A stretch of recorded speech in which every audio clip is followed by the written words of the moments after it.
This is SARS-CoV-2. It belongs to the family of coronaviruses named for the crown-like spikes on their surfaces.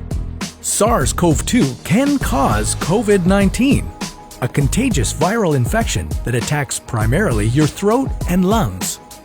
What actually happens in your body when you contract the coronavirus? What exactly causes your body to develop pneumonia? And how would a vaccine work? The coronavirus must infect living cells in order to reproduce. Let's have a closer look. Inside the virus, genetic material contains the information to make more copies of itself. A protein shell provides a hard protective enclosure for the genetic material as the virus travels between the people it infects. An outer envelope allows the virus to infect cells by merging with the cell's outer membrane. Projecting from the envelope are spikes of protein molecules. Both a typical influenza virus and the new coronavirus use their spikes like a key to get inside a cell in your body, where it takes over the cell's internal machinery, repurposing it to build the components of new viruses. When an infected person talks, coughs, or sneezes, droplets carrying the virus may land in your mouth or nose and then move into your lungs. Once inside your body, the virus comes in contact with cells in your throat, nose, or lungs.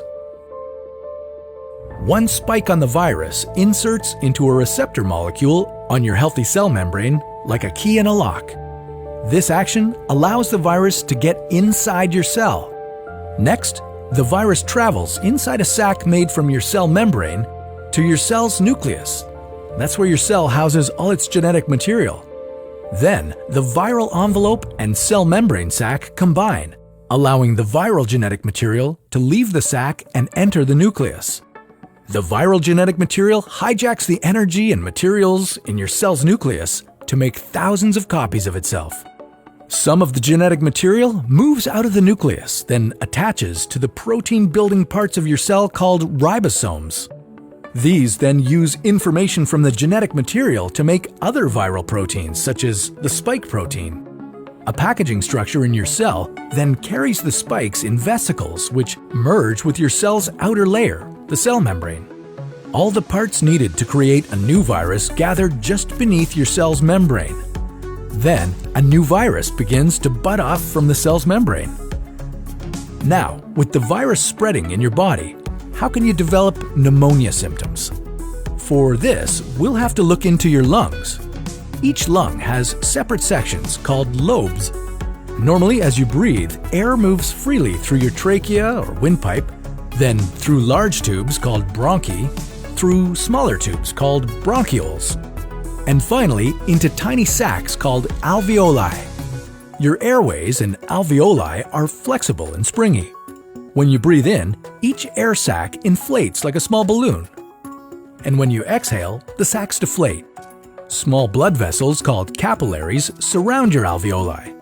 Oxygen from the air you breathe passes into your capillaries, and then carbon dioxide from your body passes out of your capillaries into your alveoli so that your lungs can get rid of it when you exhale. Your airways catch most germs in the mucus that lines your trachea, bronchi, and bronchioles. In a healthy body, hair-like cilia lining the tubes constantly push the mucus and germs out of your airways, where you might expel them by coughing. Normally, cells of your immune system attack viruses and germs that make it past your mucus and cilia and enter your alveoli. However, if your immune system is weakened, like in the case of a coronavirus infection, the virus can overwhelm your immune cells, and your bronchioles and alveoli become inflamed as your immune system attacks the multiplying viruses. The inflammation can cause your alveoli to fill with fluid, making it difficult for your body to get the oxygen it needs. You could develop lobar pneumonia, where one lobe of your lungs is affected, or you could have bronchopneumonia that affects many areas of both lungs. Pneumonia may cause difficulty breathing, chest pain, coughing, fever and chills, confusion, headache, muscle pain, and fatigue. It can also lead to more serious complications. Respiratory failure occurs when your breathing becomes so difficult that you need a machine called a ventilator to help you breathe. These are the machines that save lives and that medical device companies currently ramp up production for. Whether you would develop these symptoms depends on a lot of factors, such as your age and whether you already have an existing condition. While this all sounds scary, the push to develop a coronavirus vaccine is moving at high speed. Studies of other coronaviruses led most researchers to assume that people who have recovered from a SARS-CoV-2 infection could be protected from reinfection for a period of time. But that assumption needs to be backed by empirical evidence, and some studies suggest otherwise. There are several different approaches for a potential vaccine against the coronavirus. The basic idea is that you would get a shot that contains faint versions of the virus.